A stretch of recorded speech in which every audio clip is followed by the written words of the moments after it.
السلام علیکم دوستو۔ شہزادی نگینہ بادشاہ کی اکلوتی بیٹی تھی، اسی لیے بادشاہ اسے دل و جان سے چاہتا تھا۔ وہ نہایت ہی حسین و جمیل اور عقل مند تھی۔ جب وہ بڑی ہوئی تو بادشاہ اور ملکہ کو اس کی شادی کی فکر ہوئی۔ اسی دوران اس کے دو شہزادوں کے رشتے بھی آ گئے۔ بادشاہ کو فیصلہ کرنا دشوار ہو گیا کہ اس کی شادی کس سے کریں۔ اس نے اس بارے میں ملکہ سے بھی مشورہ کیا، مگر وہ بھی کسی نتیجے پر نہیں پہنچ سکی، اسی لیے یہ معاملہ حل نہ ہو سکا۔ وہ دونوں پڑوسی ملکوں کے شہزادے تھے۔ ایک شہزادے کا نام شاندار تھا اور وہ نہایت ہی نیک، عقل مند، بہادر اور بہت خوبصورت تھا۔ دوسرے شہزادے کا نام دلشاد تھا۔ وہ نہ تو نیک اور عقل مند تھا اور نہ ہی بہادر۔ اس نے چپ کے دل میں سوچ لیا تھا کہ شہزادی نگینہ سے شادی کرنے کے بعد کوئی سازش کر کے بادشاہ کے تخت پر قبضہ کر لے گا۔ چونکہ شادی پوری زندگی کا معاملہ ہوتی ہے، اسی لیے ملکہ نے فیصلہ کیا کہ وہ اس سلسلے میں شہزادی نگینہ سے اس کی رائے معلوم کرے گی۔ وہ جس شہزادے کو پسند کرے گی اس سے اس کی شادی کروا دی جائے گی۔ جب اس نے دونوں شہزادوں کے بارے میں ساری معلومات بتا کر شہزادی نگینہ سے اس کی پسند پوچھی تو وہ بولی، امی حضور، آپ نے میری تربیت کچھ اس طرح کی ہے کہ میں اپنے ماں باپ کے فیصلوں پر سر جھکانے والی لڑکی بن گئی ہوں۔ آپ جہاں بھی کہیں گی اور جس سے بھی کہیں گی میں شادی کر لوں گی۔ ملکہ یہ بات سن کر خوش ہو گئی۔ اس نے شہزادی نگینہ کو گلے سے لگا کر پیار کیا اور بولی، جیتی رہو، تمہارے لیے دو شہزادوں کے رشتے آئے ہیں جن کے بارے میں ہم تفصیل تمہیں بتا ہی چکے ہیں۔ ہماری سمجھ میں کچھ نہیں آ رہا کسے ہاں کریں اور کسے نہ۔ تم فیصلہ کر کے ہمیں بتا دو کہ کس شہزادے سے شادی کرنا پسند کرو گی۔ امی حضور، شادی کے لیے آپ کا جو فیصلہ ہوگا مجھے منظور ہوگا۔ شہزادی نگینہ نے دھیرے سے اپنی بات دہرائی، کہہ تو رہی ہوں کہ ہماری سمجھ میں کچھ نہیں آ رہا۔ ملکہ نے قدرے جھنجھلا کر کہا۔ شہزادی نگینہ کچھ سوچ کر بولی، تو پھر ٹھیک ہے، میں اس شہزادے سے شادی کروں گی جو میری 3 شرطیں پوری کرے گا۔ وہ شرطیں کیا ہیں؟ ملکہ نے حیرانی سے پوچھا۔ میری پہلی شرط یہ ہے کہ وہ اس تالاب میں تیر کر دکھائے جس میں آدم خور مگرمچھ رہتا ہے۔ میری دوسری شرط یہ ہے کہ وہ چاولوں سے بھری ایک پوری دیگ کھائے۔ میری تیسری اور آخری شرط یہ ہے کہ وہ سوتا ہوا گھوڑا لائے اور اس پر سواری کر کے دکھائے۔ شہزادی نگینہ نے مسکراتے ہوئے کہا۔ ملکہ اسے حیرت سے گھورنے لگی اور پھر اٹھتے ہوئے بولی، اس کا مطلب ہے کہ تم شادی کرنا ہی نہیں چاہتی۔ کوئی بھی تمہاری عجیب و غریب شرطیں پوری نہیں کر سکے گا۔ تمہیں پتہ ہے تالاب کا آدم خور مگرمچھ کتنا خوفناک اور بڑا ہے۔ کس میں ہمت ہے کہ وہ اس تالاب میں تیر کر دکھائے؟ پھر کون سا شہزادہ دیگ بھر کر چاول کھا سکے گا؟ شہزادے تو ویسے بھی نرم و نازک ہوتے ہیں، تھوڑا سا ہی کچھ کھا لیں تو ان کا پیٹ بھر جاتا ہے۔ اور سوتے ہوئے گھوڑے پر بھلا کون سواری کر کے دکھائے گا؟ گھوڑا سوئے گا یا بھاگے گا؟ اس کی باتیں سن کر شہزادی مسکرانے لگی۔ اسے مسکراتا دیکھا تو ملکہ کو تھوڑا سا غصہ آ گیا، اسی لیے وہ خفگی سے اٹھ کر بادشاہ کے پاس آئی اور اس سے اس کی لاڈلی بیٹی کی شکایت کی۔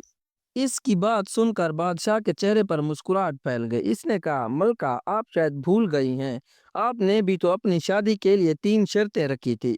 بہت سارے شہزادے ان شرطوں کو پورا کرنے میں ناکام رہے تھے، مگر انہیں ہم نے پورا کر کے دکھایا تھا۔ نہیں ملکہ، وہ پرانی باتیں یاد آ گئیں۔ انہیں سوچ کر وہ مسکرانے لگی اور بولی، امی حضور، میری شادی اپنی بہن کے بیٹے سے کرنا چاہ رہی تھی اور وہ مجھے بالکل پسند نہیں تھا، اسی لیے میں نے وہ شرطیں رکھی تھی۔ پھر میری شرطیں تو ہمت اور جوان مرد والی تھیں۔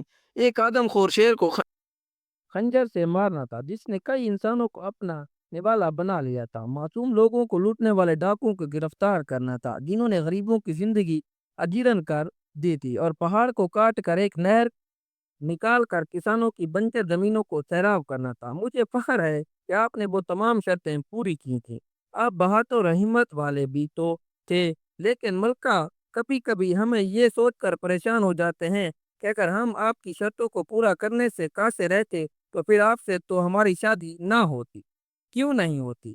ملکہ نے اتلا کر کہا، میں اپنی شرطوں میں یہ تبدیلی کر دیتی کہ آپ انہیں شادی کے بعد بھی پورا کر سکتے۔ پھر کچھ دیر خاموش رہنے کے بعد وہ بولی، پہلے میری یہ بات سمجھ میں نہیں آ رہا تھا کہ شہزادی کی شادی کس سے کریں۔ اب یہ سمجھ نہیں آ رہا اسے کیسے سمجھاؤں کہ وہ اپنی بے سروپا شرطوں سے باز آ جائے۔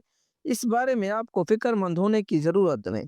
ہماری شہزادی چاہتی ہے اس کا شوہر بہادر ہونے کے ساتھ ساتھ عقل مند بھی ہو۔ اگر کوئی ذرا سا بھی عقل لڑائے تو شہزادی کی شرطیں بے آسانی پوری کر سکتا ہے۔ ہم دونوں شہزادوں کے سامنے شہزادی نگینے کی شرطیں رکھیں گے، جس نے بھی انہیں پورا کر دیا اس کی شادی شہزادی سے کر دی جائے گی۔ پھر بادشاہ نے ایسا ہی کیا۔ اس نے ایلجی بھیج کر دونوں شہزادوں کو ان کے ملک سے اپنے محل میں بلوایا۔ دونوں شہزادے اپنے اپنے مصاحبوں اور غلاموں کے ساتھ حاضر ہو گئے۔ بادشاہ نے سب کو شاہی مہمان خانے میں ٹھہرایا اور ان کی خاطر مدارت کے لیے خاص انتظامات بھی کروا دیے۔ جب شام کو بادشاہ ان شہزادوں سے ملا تو اسے شہزادہ شاندار بہت پسند آیا۔ وہ اس کی شکل و صورت اور وجاہت سے بہت متاثر ہوا تھا۔ اس کا باپ بہت اچھے طریقے سے اپنے ملک پر حکومت کر رہا تھا، جس کی وجہ سے رعایا بہت خوشحال تھی۔ ملکہ کو بھی وہ شہزادہ بہت پسند آیا۔ دوسرا شہزادہ جس کا نام دلشاد تھا، دونوں کو ایک آنکھ نہیں بھایا۔ بادشاہ کو محسوس ہوا کہ وہ ایک خوش آمدی اور چاپلوس قسم کا نوجوان ہے۔ اس بات سے بادشاہ نے اندازہ لگا لیا کہ وہ نہایت ہی چالاک اور عیار آدمی ہوگا۔ ملکہ کو تو شہزادہ شاندار اتنا اچھا لگا کہ وہ شہزادی نگینہ کے پاس گئی اور اس سے بولی، بیٹی تم اپنی شرطیں واپس لے لو اور شہزادہ شاندار سے شادی کر لو۔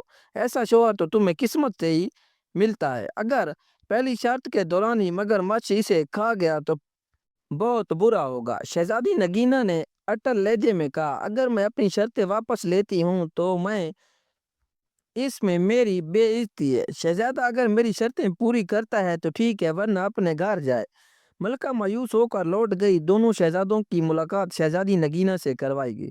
وہ انہیں محل سے کچھ دور جنگل کے نزدیک تالاب تک لائی اور ان سے کہا، یہ وہ تالاب ہے جس میں ایک آدم خور خونخوار مگرمچھ رہتا ہے، کیا آپ ان دونوں اس تالاب میں تیر کر دکھائیں گے؟ اس کا یہ کہنا تھا کہ اس وقت ایک بہت بڑا مگرمچھ اپنا منہ کھولے تالاب کے کنارے پر آ گیا۔ اسے دیکھ کر شہزادہ دلشاد خوف زدہ ہو گیا اور بولا، جان ہے تو جہان ہے، میں تو اس تالاب میں ہرگز نہیں جاؤں گا۔ شہزادے کی دوسری شرطیں بھی بہت سخت تھیں۔ دیگ بھر کر چاول تو کوئی دیو ہی کھا سکتا، اس کے علاوہ میں سوتا ہوا گھوڑا کہاں سے لاؤں گا اور اس پر سواری کیسے کروں گا؟ میں تو چلا، مجھے نہیں کرنی یہ شادی۔ یہ کہہ کر وہ چلا گیا۔ اس نے جانے کے بعد شہزادہ شاندار نے کہا، شہزادی صاحبہ کل میں آپ کو اس تالاب میں تیر کر دکھاؤں گا۔ رات ہوئی تو اس کے ساتھ آئے ہوئے غلاموں نے تالاب میں ایک بڑا سا جال ڈال کر مگرمچھ کو پکڑ لیا اور دور ایک دریا میں چھوڑ آئے۔ اگلی صبح ملکہ بادشاہ اور شہزادی نے دیکھا کہ شہزادہ مزے سے تالاب میں تیرتا پھر رہا ہے۔ شہزادی نے پوچھا، اس مگرمچھ کا کیا ہوا؟ وہ کہاں ہے؟ اسے میں نے پکڑوا کر دریا میں چھوڑ دیا۔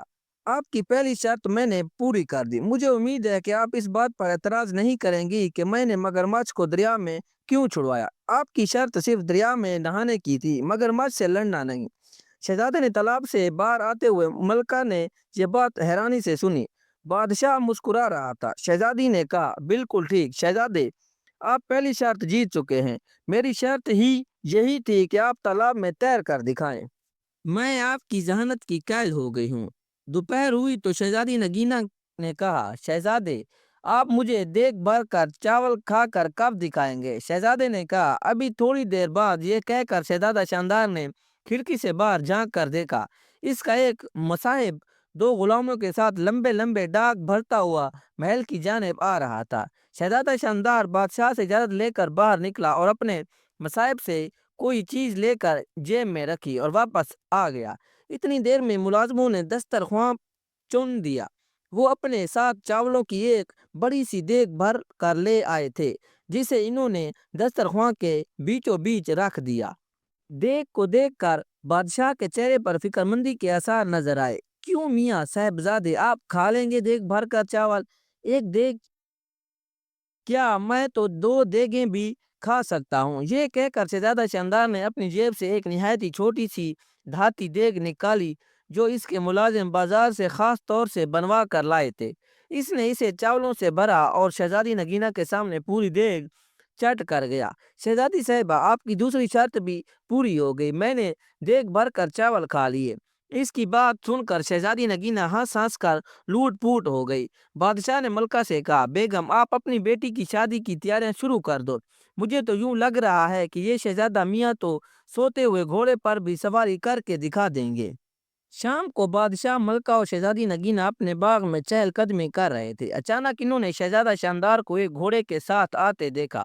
وہ قریب آیا تو بادشاہ حیرت سے بولا، شاندار بیٹے، یہ گھوڑا لیے کہاں پھر رہے ہو؟ شہزادے شاندار نے بڑے فخر سے بتایا، یہ گھوڑا نہایت ہی قیمتی ہے، میں اسے منڈی سے خرید کر لا رہا ہوں۔ اس کے مالک نے مجھے بتایا تھا کہ یہ حاتم طائی کے گھوڑوں کی نسل سے ہے۔ اس کا تو میں نے ایک بڑا اچھا سا نام بھی رکھ لیا۔ گھوڑا واقعی بہت خوبصورت تھا۔ شہزادی نگینہ کو بھی بے حد پسند آیا۔ اس کا رنگ ہلکا کتھائی تھا اور اس کی گردن پر بڑی بڑی چمکدار ایال تھی۔